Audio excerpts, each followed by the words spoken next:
Nous sommes tous conscients que la grâce de Dieu, c'est formidable. C'est extraordinaire.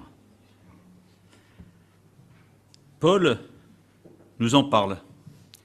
Mais il y a aussi une phrase qui peut nous surprendre. C'est quand Paul demande à Dieu de le délivrer d'une certaine infirmité, et Dieu va lui répondre « Ma grâce te suffit ». Et je me suis posé la question, pour être honnête, dans ma vie de tous les jours, est-ce que sa grâce me suffit? Dieu m'a sauvé par grâce. Il me fait la promesse de sa présence. Et cela nous l'a été rappelé. Que jamais il ne m'abandonnerait. Il m'accorde une espérance incroyable de vivre l'éternité avec lui. Et tout cela par pure grâce. Et on pourrait se poser la question, du coup, est-ce que mes prières, mon esprit, reflètent cette reconnaissance de toutes ces grâces? Ou est-ce qu'au fond de moi, parfois, j'aimerais un petit peu plus que ça? J'attends une petite chose en plus. Une petite réponse à mes petits tracas de tous les jours, petits tracas personnels. Ce qui peut m'amener à dire à Dieu, pourquoi ne réponds-tu pas? Ou peut-être ai-je été parfois déçu d'avoir l'impression que Dieu n'a pas répondu. Je dois reconnaître que ça m'est déjà arrivé. Je pense à ma maman quand je la voyais souffrir, de dire « Seigneur, as-tu entendu ma prière ?»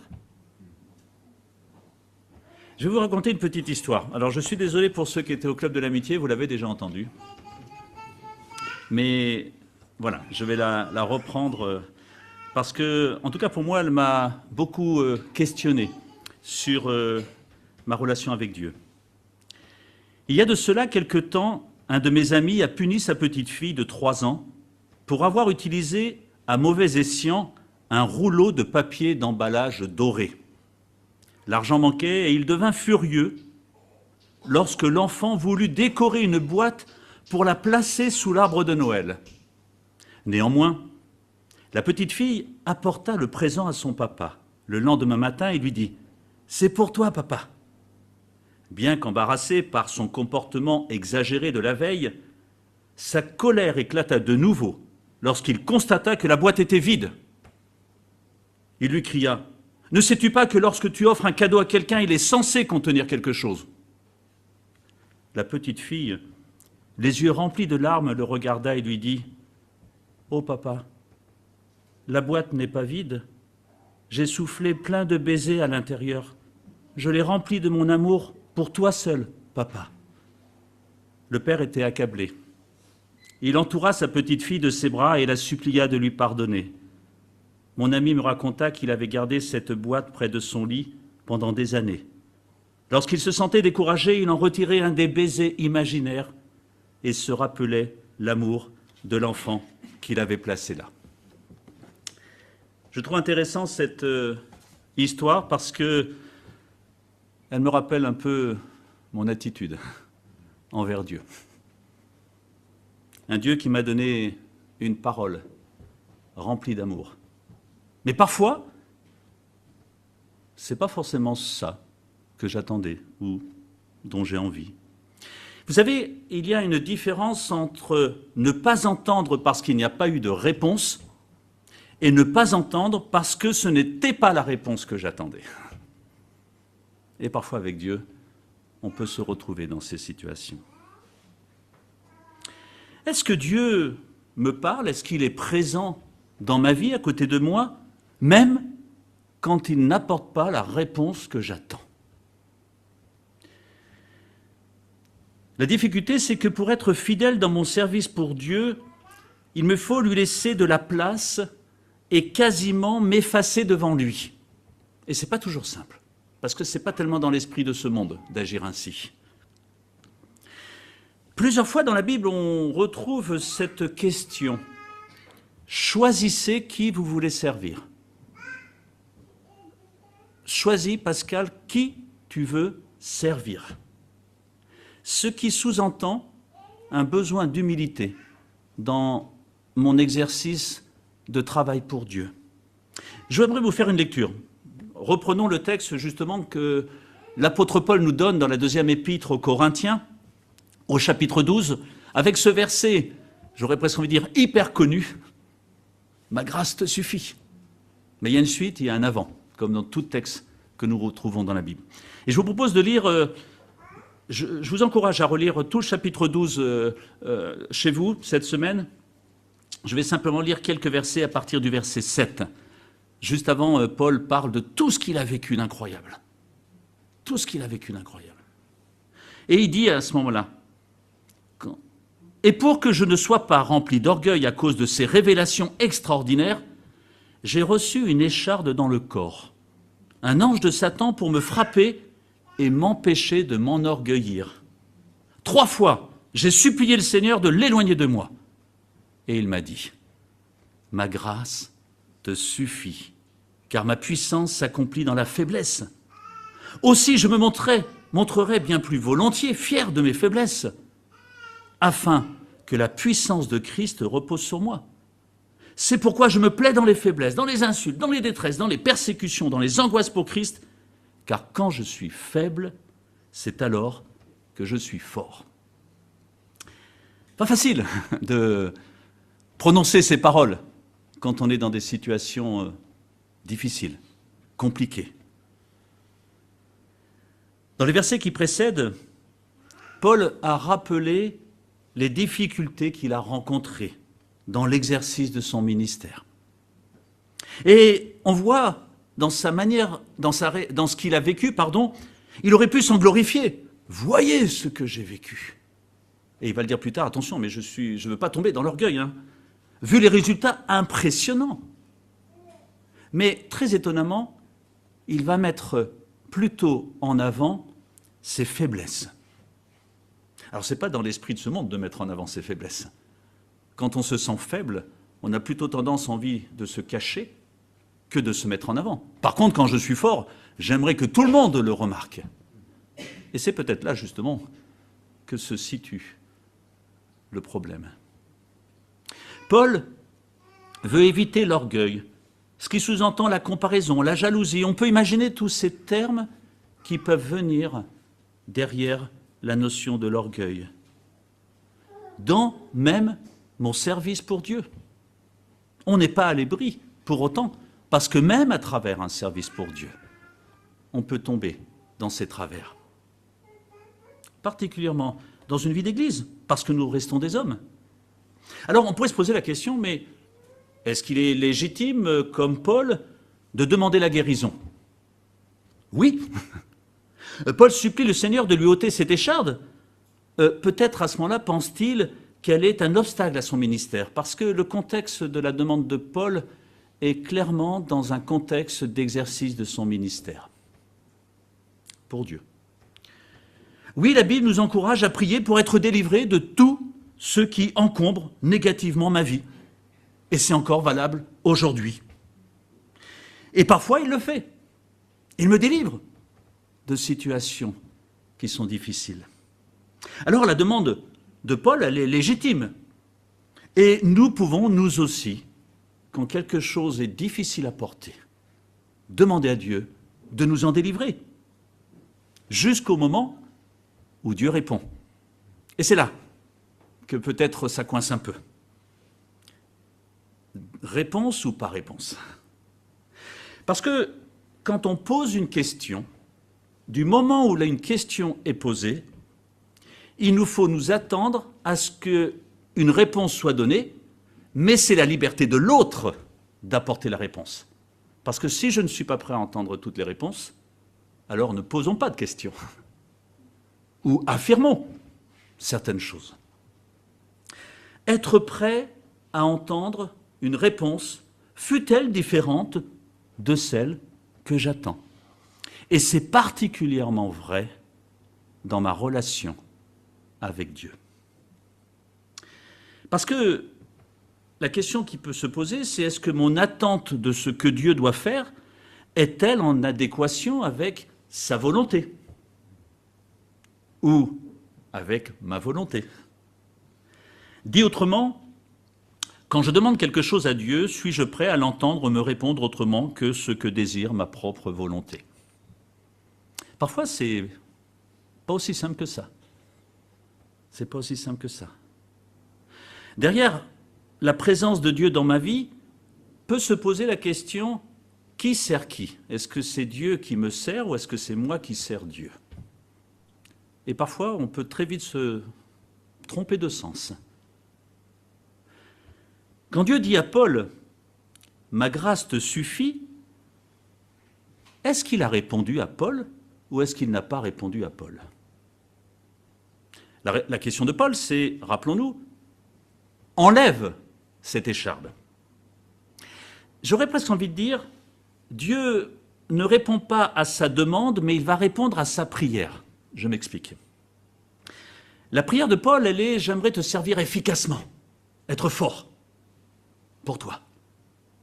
Et sa demande, elle est plutôt « Enlève-moi cette écharde pour que je sois fort ». Petite nuance. Et Dieu lui répond « Ma grâce te suffit, car ma puissance s'accomplit dans la faiblesse ». Ça veut dire, c'est moi la force. Ce ne sera jamais toi. Et il va plus loin. Dieu lui dit, Paul, je t'accorde ma puissance pour t'accompagner dans ton ministère de la parole. Et je t'accorde la grâce de supporter cette épreuve. Sous-entendu, je ne devais pas te la retirer. Pour que tu n'oublies pas qui t'envoie et qui te rend fort. En demeurant dans cet état de faiblesse, tu ne manqueras jamais d'oublier qui tu sers, qui est ta force, et surtout que je suis avec toi tous les jours jusqu'à la fin du monde. Ma grâce te suffit. Parce que ça, c'est de l'immérité. Mais je te fais la promesse de te l'accorder. Et la réaction de Paul, Dieu, ok, mais moi je veux plus, j'aimerais que tu me guérisses. Non. La réaction de Paul, elle est immédiate, il se glorifie de ses faiblesses. Alors là aussi, ça peut être étonnant. Comment se glorifier de ses faiblesses? Mais tout simplement parce que chaque fois que Paul voit cette écharde, il y voit aussi et surtout la promesse de la présence de Dieu dans son ministère. Oui, il y a une souffrance. J'ai déjà raconté cette histoire de cette femme connue qui, après un accident, s'est retrouvée paraplégique. Et des personnes lui disaient « Mais t'as pas envie d'être guérie? Tu pries pour que Dieu te guérisse ». Et elle disait « Mais bien sûr que j'aimerais être guérie. Mais chaque matin, quand je me lève, que je vois mon fauteuil roulant dans le coin de ma chambre, je me dis encore une journée où j'ai besoin de Dieu. Et j'ai peur que le matin où je ne vois plus ce fauteuil dans le coin de ma chambre, j'oublie de demander, Dieu, encore une journée où j'ai besoin de toi. Ce témoignage m'a aidé dans mon ministère, parce que la crainte d'oublier de dépendre de Dieu est bien réelle. Particulièrement, j'aurais envie de dire, dans nos pays confortables, où on vit relativement bien. Oui, il y a des difficultés, je l'accorde également. La réaction de Paul, elle est claire. La présence de Dieu dans mon ministère est de loin le plus important. Travailler pour Dieu, c'est rechercher l'intérêt de Dieu, et non son propre intérêt, excluant ainsi toute crainte du regard des autres, puisque mon intérêt, c'est celui de Dieu, et plus le mien. Reconnaissons dans ce monde que chaque fois que je mets en avant mon propre intérêt, je prends le risque que ce ne soit pas partagé, ou que ça ne marche pas comme j'aimerais. Mais si je mets en avant l'intérêt de Dieu, Dieu m'aidera dans ce domaine. Si je n'ai plus peur du regard des autres, que je n'ai plus cette crainte, la seule crainte qui me reste, c'est la crainte de Dieu. Seigneur, c'est pour toi que je veux vivre. c'est toi que je veux servir. Les dérives, jalousie, division, querelle ont toutes pour origine le besoin de paraître, allant jusqu'à parfois supplanter la place ou la volonté de Dieu. Les mouvements sectaires ont tous commencé ainsi. Et malheureusement, beaucoup de mouvements sectaires ont pour origine des évangéliques, en apparence, peut-être, mais qui, par orgueil, ont pris une place qui n'était pas la sienne, en mettant en avant des choses que la Bible ne disait pas forcément, pris, tout simplement, la place de Dieu. Mais on pourrait se poser la question, depuis la chute, quand on regarde ce qui nous est dit dans le chapitre 3 du livre de la Genèse, est-ce que, quand je n'écoute plus Dieu, est-ce que je ne prends pas tout simplement sa place? Recherchons toujours les intérêts de Dieu, c'est-à-dire tout simplement celui pour qui je suis là. Pour qui je suis là. Et c'est être pleinement convaincu de la suffisance de la grâce de Dieu, en réalisant tout ce qu'elle m'apporte. À Dieu soit toute la gloire. Soli Deo Gloria. Et on ne l'a pas affiché parce qu'il fallait remplir les murs blancs. On l'a affiché parce qu'on y croit. Parce qu'elle est aussi notre ligne de conduite. Très étonnamment, dans la Bible, les bénédictions sont arrivées, non dans l'abondance de biens ou de bien-être, et là ça a été souvent même le contraire, l'éloignement de Dieu, mais à travers l'humilité de ses serviteurs. Quand ils ont su se mettre à genoux, demander pardon, c'est là souvent que Dieu a répondu. Et ça veut dire beaucoup de choses. Ça ne veut pas dire que Dieu aime nous voir nous humilier, c'est que simplement Dieu nous aime, et qu'il attend qu'on dépende totalement de lui. Tout simplement. Tout simplement. Mon bien-être personnel, que j'apprécie, soyons un peu tous honnêtes, peut me faire oublier le plus important, la présence nécessaire et amicale de Dieu à mes côtés. Seule la gloire de Dieu et non la mienne me révèle la présence de Dieu. Alors les chardes de Paul, que de livres écrits, vous savez, je me dis souvent, il y a beaucoup de mystères ou d'interrogations dans la Bible où Dieu n'a pas forcément répondu, et ça permet à beaucoup de théologiens d'écrire des livres et de les vendre en affirmant des choses dont personne ne sait en fait quelle est la vérité. Je dis ça un peu en rigolant, mais il y a toujours des choses à apprendre dans ces livres, attention. Mais très étonnamment, Dieu ne donne pas toutes les réponses. Et pourquoi ne donne-t-il pas d'explications sur cette écharde? Alors déjà parce que nous nous arrêtons souvent sur c'est quoi son écharde? C'était quoi son écharde? C'est un problème des yeux, c'est un problème de ceci, épilepsie, il y a plein de choses qui ont été données. Mais ce n'est pas ça le plus important. C'est la réponse de Dieu. Ma grâce te suffit.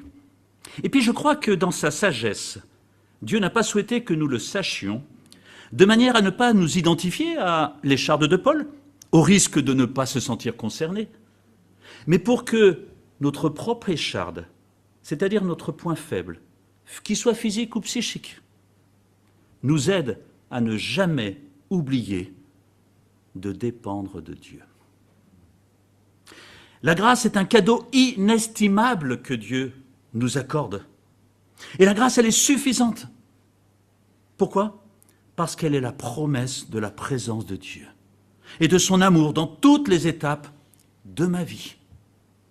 Je partageais au groupe de maison cette semaine qu'en fait on s'arrête souvent, à juste titre en partie, sur la croix et Dieu nous a libérés de notre péché. Et il est venu pour nous libérer de notre péché. J'irai plus loin. Dieu est venu pour nous réconcilier avec le Père, pour que nous retrouvions la relation avec Dieu, et il était donc nécessaire qu'il nous libère de notre péché. C'est donc pas simplement une délivrance des péchés, c'est un désir profond de la part de Dieu d'être présent à côté de nous. Et le péché l'empêchait. Et c'est ça le but premier. Pas de se dire, je suis délivré, maintenant je suis tranquille. Non, maintenant, je sais que Dieu est à mes côtés et que je peux compter sur lui, sur sa grâce. Sa parole, sa présence, c'est un peu comme cette boîte remplie d'amour que j'ai constamment à portée de main, que je peux ouvrir quand je vais moins bien. dans laquelle je sais que l'amour de Dieu est là et que rien ne pourra me séparer de l'amour de Dieu. Sa parole, sa présence, c'est cette boîte remplie d'amour et elle est là, à mes côtés, parce que Dieu est présent. Paul a accepté et compris la réponse de Dieu, promesse de son soutien de tous les jours. La question principale n'est pas pourquoi je suis là, au risque d'être tourné vers soi, mais pour qui je suis là. Et pour ceux qui étaient aux 50 ans de jeunesse ardente, c'est un élément qui a été relevé par notre orateur. Souvent on se dit pourquoi ? Qu'est-ce que je pourrais faire ? Mais la question principale, je suis là pour qui ? Je suis là pour Christ. Et à ce moment-là, Dieu me montrera ce que je peux faire. Parce que je serai à ce moment-là pas tourné vers ce que je peux faire pour lui, mais tourné vers la présence de Dieu, parce que c'est ça le plus important, sa grâce. Je serai avec vous tous les jours jusqu'à la fin du monde. En conclusion, oui, Dieu peut me libérer de toute écharde dans ma vie. C'est un fait.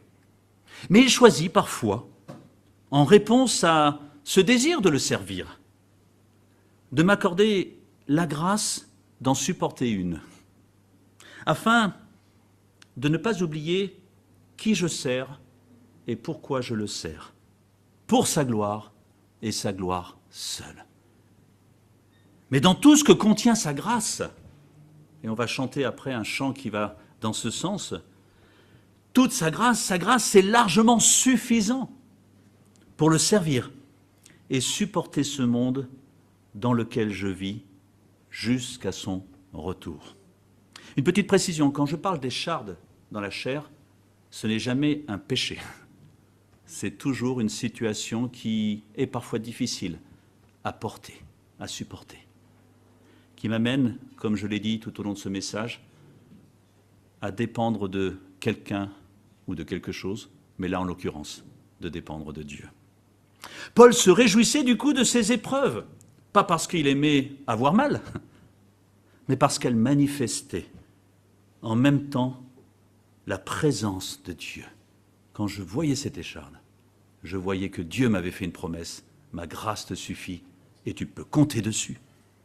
Et puis, comme le rappelle le chapitre, dans le même livre de Corinthiens, chapitre 4, verset 7, nous portons ce trésor dans des vases de terre afin que cette puissance extraordinaire soit attribuée à Dieu et non à nous. Ainsi, le monde verra, et nous aussi, que notre force vient de Dieu et de Dieu seul à travers sa présence dans notre vie. Une seule chose compte, sa présence en nous. Conséquence de sa grâce insondable dans notre vie.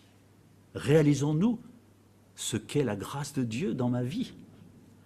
Cette grâce qui nous donne accès aux richesses de Dieu, une joie indescriptible. Je suis sauvé par grâce et il m'aime et il est là. Un amour inconditionnel, une paix inexplicable. Alors dans ces conditions, je peux réaliser, me convaincre et affirmer, oui, mon Dieu, ta grâce me suffit, car ainsi ta puissance s'accomplit à travers mes faiblesses. Mais je sais que tu es là, et c'est le plus important dans ma vie de tous les jours. Oui, sa grâce nous suffit, parce qu'il est notre force, et il est une conséquence de son amour quotidien pour chacun de nous. Je vais prier.